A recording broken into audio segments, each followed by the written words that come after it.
Cultination bonjour. La Bible a longtemps et d'ailleurs toujours enseigné aux croyants sur la vie de Jésus, son passage sur la terre en tant que Dieu fait chair. Malheureusement, et vous l'avez certainement constaté, entre ses 12 et ses 30 ans, il n'existe aucune trace de sa vie. Il s'agit bien évidemment de 18 ans totalement inconnus de sa vie. Dans cette nouvelle vidéo, nous parlerons de cet épisode de la vie de Jésus qui reste encore très flou pour la plupart. Alors restez jusqu'à la fin de la vidéo et n'hésitez pas à vous abonner et liker la vidéo. Bien, on recommence. Les années perdues de Jésus-Christ. La vie de Jésus-Christ est l'une des histoires les plus célèbres et les plus étudiées de tous les temps. Cependant, la plupart de ce que nous savons de sa vie provient des évangiles canoniques et même ceux-ci ont des lacunes importantes. De nombreuses périodes de la vie de Jésus restent donc largement inconnues, laissant place à l'imagination et aux spéculations. C'est pourquoi on parle souvent des années perdues de Jésus, ces périodes de sa vie qui n'ont pas été documentées de manière détaillée dans les évangiles. Ces années ont inspiré de nombreux textes apocryphes, qui ont tenté de compléter les vides narratifs du Nouveau Testament. Les historiens et les experts ont également essayé de reconstruire l'histoire de Jésus en se basant sur les légendes et les informations disponibles, en étudiant des sources historiques et en les comparant avec des textes médiévaux et des comptes rendus en tout genre. Cela dit, il est important de noter que l'histoire de Jésus-Christ n'est pas seulement celle d'un homme, mais celle d'un être divin qui a inspiré des millions de personnes à travers les âges. Dans le christianisme, Jésus est considéré comme la lumière qui transcende l'obscurité et la mort à travers les millénaires. Par conséquent, il est étrange de parler des années perdues de Jésus ou de suggérer qu'il y a des périodes obscures de sa vie, car cela implique que Jésus aurait pu être obscur ou inconnu à un moment donné. Bien que nous ne sachions pas grand chose sur la jeunesse de Jésus, il est probable que cela n'ait pas été très différent de celle des autres enfants de son époque et de son lieu de naissance. Comme la plupart des jeunes garçons de Nazareth, il aurait probablement été formé au métier de son père et a illustré les Écritures à la synagogue. À l'âge de 5 ans, les enfants commençaient à étudier à la synagogue et à 12 ans, la famille se rendait au temple pour célébrer la bar mitzvah, l'initiation religieuse de l'enfant. À partir de là, le jeune homme faisait partie de la communauté et devrait se partager entre travail, cérémonies religieuses dans la synagogue et études des Écritures. À l'occasion des grandes fêtes juives, il se rendait au temple de Jérusalem. C'est à partir de ces prédications que la vie de Jésus devient vraiment unique et spéciale. Et c'est là que les évangiles nous viennent en aide. Lorsqu'il a quitté Nazareth pour commencer son ministère, il a voyagé dans toute la région, prêchant et enseignant les enseignements de Dieu. Il a reçu des foules de partisans et a finalement été arrêté et crucifié selon les évangiles.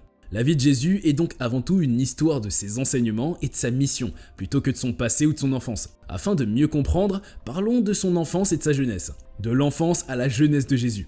On retrouve quelques indices sur l'enfance de Jésus, l'évangile de Luc, à travers 2 épisodes. Le premier se déroule peu après sa naissance et s'appelle la présentation au temple de Jérusalem. Après cela, la Sainte Famille est retournée à Nazareth et l'évangéliste écrit que Jésus grandissait en force et en sagesse, étant rempli de la grâce de Dieu.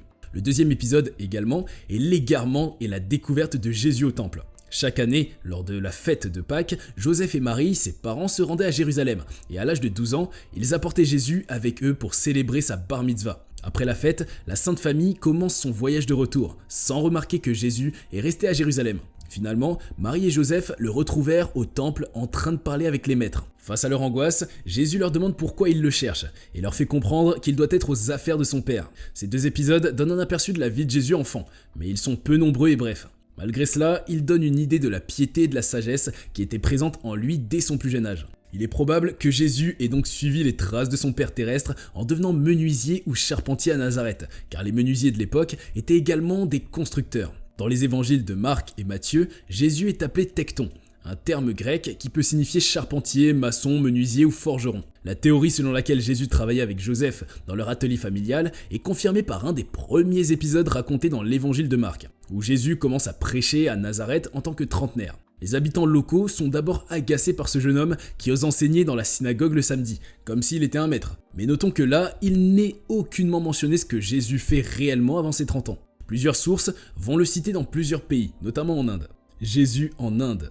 Il est vrai que les années manquant à la biographie de Jésus sont sujettes à de nombreuses interprétations et théories. Certaines personnes auraient soupçonné qu'il a pu voyager en Inde pour apprendre auprès des sages et des maîtres spirituels de cette région, ce qui aurait approfondi son enseignement spirituel. Il est donc possible que Jésus ait renforcé sa foi en s'inspirant des sages de l'Inde et de la Perse, avant de suivre les pas de Jean-Baptiste. Si tel est le cas, cela pourrait expliquer la présence de marqueurs de la spiritualité orientale dans son enseignement. Les premiers siècles du christianisme ont été marqués par une vaste tentative de suppression des hérésies gnostiques qui sont en réalité des révélations de la spiritualité de l'Inde et de la Perse, appelées Védas et Sanskrit.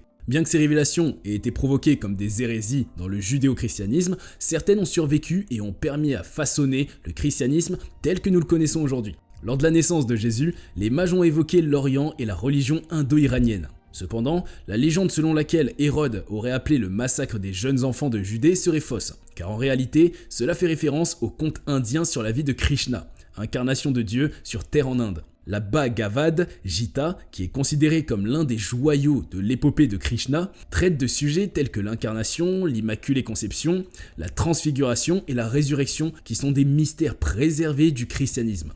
De même, la Trinité indienne, symbole de l'omniprésence de Dieu dans le temps, est considérée comme une hérésie par certaines mouvances du judaïsme et de l'intégrisme essénien, ce qui a réussi au schisme entre ces religions.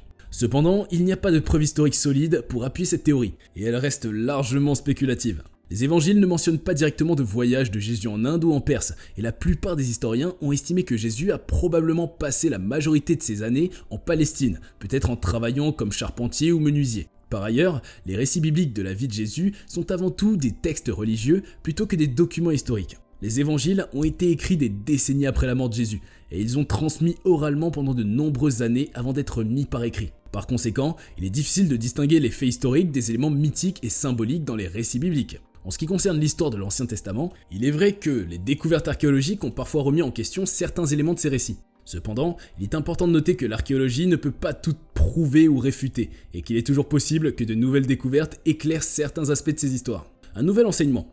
Il se disait que l'enseignement de Jésus était un nouveau et plein d'autorité. Ce qui est remarquable, c'est que Jésus utilise principalement des paraboles pour communiquer son message. Cette méthode est caractéristique de la spiritualité indienne, des Upanishads. Le thème central de l'enseignement de Jésus est le royaume de Dieu, un concept qui est également d'une grande importance dans les Upanishads. Les évangiles rapportent que le royaume de Dieu est semblable à un grain de sénève qui, bien que minuscule, donnera un arbre immense dont les branches abriteront les oiseaux. Toutefois, les évangélistes ignorent l'origine de cette parabole et livrent parfois des paraboles insolites. En effet, le sénève, une plante potagère dépourvue de grandes branches, ne correspond pas à cette image. Il semblerait que deux paraboles différentes des Upanishads sur le terme du royaume, celle du sénévé et celle du banyan, un arbre énorme de l'Inde, aient été confondues en une seule par les évangélistes. Aussi, le Notre Père serait une prière qui a des racines anciennes en Inde. Bien que les évangiles présentent deux versions différentes de la prière, chacune étant incomplète, toutes les paroles de la prière de Jésus se trouvent dans un hymne du Rig Veda. Certaines de ces paroles sont présentes dans un encart de cet article. Le concept de sacrifice a été interprété de manière différente dans les traditions religieuses et philosophiques à travers le temps et les cultures. Dans les Upanishads, le sacrifice de soi est considéré comme un moyen de transcender l'ego et de réaliser l'unité avec Dieu. Dans ce contexte, Nachiketa a offert sa vie pour racheter les péchés de son père et atteindre la libération spirituelle. Dans le christianisme, le sacrifice de Jésus est souvent interprété comme un sacrifice expiatoire, par lequel il a pris sur lui les péchés de l'humanité pour le racheter. Cette interprétation a été remise en question par de nombreux théologiens et penseurs chrétiens au fil des siècles. Certains témoignent que le sacrifice de Jésus est un exemple suprême d'amour et d'offrande de soi, qui doit inspirer les chrétiens à suivre cette voie. Il est donc possible que Jésus ait enseigné la voie de l'offrande de soi, tout en utilisant le langage de sacrifice pour exprimer cette idée. Il est également possible que la compréhension du sacrifice de Jésus ait été induite par les concepts de sacrifice présents dans les traditions juives de l'époque, ainsi que par les concepts de sacrifice présents dans d'autres cultures et traditions religieuses. À propos de la résurrection. La question de la résurrection de Jésus est complexe et est source de nombreux débats au fil des siècles. Selon les récits évangéliques, Jésus est apparu à ses disciples après sa résurrection, mais la nature de cette résurrection et la signification qu'elle revêt diffèrent selon les interprétations. Certains chrétiens intègrent qu'il est ressuscité dans son corps physique, alors que d'autres interprètent la résurrection de manière plus symbolique, comme une victoire de l'esprit sur la mort. Dans les deux cas, la résurrection de Jésus est considérée comme un événement fondateur du christianisme, car elle est vue comme une preuve de la divinité de Jésus et de sa mission salvatrice. Quant à la résurrection de Lazare, elle est également considérée comme un miracle par les chrétiens, mais elle n'a pas la même portée théologique que la résurrection de Jésus, car elle n'a pas été suivie d'une ascension au ciel, ni d'une proclamation de la divinité de Lazare. De plus, l'épisode de la résurrection de Lazare est rapporté seulement dans l'évangile selon Jean, tandis que la résurrection de Jésus est mentionnée dans les 4 évangiles. Il est donc difficile de comparer les deux résurrections, car elles ont des significations différentes dans les récits évangéliques et dans la théologie chrétienne. Mais la disparition de Jésus après sa résurrection est assujettie à plusieurs théories, notamment à la théorie selon laquelle Jésus aurait survécu à la crucifixion et aurait voyagé vers l'Inde, est une théorie controversée et non étayée par des preuves historiques solides. Cette survie fait donc appel à son passage au Japon, mais on y reviendra. Toutefois, la résurrection de Jésus est un événement central de la foi chrétienne qui a profondément marqué l'histoire de l'humanité. C'est un sujet complexe et mystérieux qui continue de susciter des débats et des réflexions, mais qui reste avant tout un symbole de l'espoir et de la promesse de la vie éternelle pour les chrétiens. Jésus au Japon. L'histoire de Jésus au Japon est un sujet de controverse et de débat parmi les historiens et les spécialistes du christianisme. Selon certaines théories, Jésus se serait rendu au Japon après sa crucifixion et aurait vécu là-bas jusqu'à sa mort. En effet, d'après cette théorie, il aurait survécu à la crucifixion. D'autres théories fondées sur des disciples de Jésus partagent l'idée que les disciples se seraient rendus au Japon après sa mort pour propager sa doctrine. Il existe plusieurs légendes et mythes sur la présence de Jésus au Japon. L'une d'entre elles relate que Jésus, après avoir survécu à la crucifixion, se serait enfui en Inde puis en Chine, avant de finalement arriver au Japon, où il aurait vécu sous le nom de Daitenku Taro Jurai. Il est également dit que des descendants de Jésus vivent encore au Japon aujourd'hui. Ces théories et légendes ne sont pas étayées par des preuves historiques solides. Les historiens ont tendance à être sceptiques quant à la possibilité que Jésus se soit rendu au Japon après sa crucifixion, car il n'existe aucune preuve documentaire ou archéologique fiable pour étayer ces affirmations. De plus, les récits des évangiles chrétiens indiquent que Jésus a été enterré en Israël après sa mort. Jésus en Grande-Bretagne. La légende veut que Jésus aurait voyagé en Grande-Bretagne avant sa crucifixion et aurait même fondé une église là-bas. Cette histoire est basée sur des récits médiévaux et des légendes, mais il n'y a pas de preuves historiques solides pour la soutenir. La première mention de Jésus en Grande-Bretagne remonte au 7e siècle dans l'Historia Ecclesiastique Gentis Anglorum de Bede le Vénérable, qui affirme que l'apôtre Pierre a envoyé un prédicateur nommé Aristobule en Grande-Bretagne pour prêcher l'évangile avant même que Paul n'arrive à Rome. Bede fait également référence à une tradition selon laquelle Joseph d'Arimathie, qui a aidé à enterrer le corps de Jésus, a voyagé en Grande-Bretagne avec le Saint Graal. Au Moyen-Âge, plusieurs récits légendaires ont émergé qui prétendaient que Jésus lui-même avait voyagé en Grande-Bretagne. L'un de ces récits est celui du Saint Graal, qui affirme que Joseph d'Arimathie a distribué le Graal, la coupe utilisée par Jésus lors de la scène, en Grande-Bretagne. Une autre légende raconte que Jésus a voyagé en Grande-Bretagne pour étudier avec les druides et qu'il a enseigné à Glastonbury. Malheureusement, et une fois encore, il n'y a pas de preuves historiques solides pour soutenir ces récits. Les histoires d'historiens désignent généralement que ce sont des légendes qui ont émergé beaucoup plus tard et qui ont été inventées pour renforcer l'importance de l'Église en Grande-Bretagne.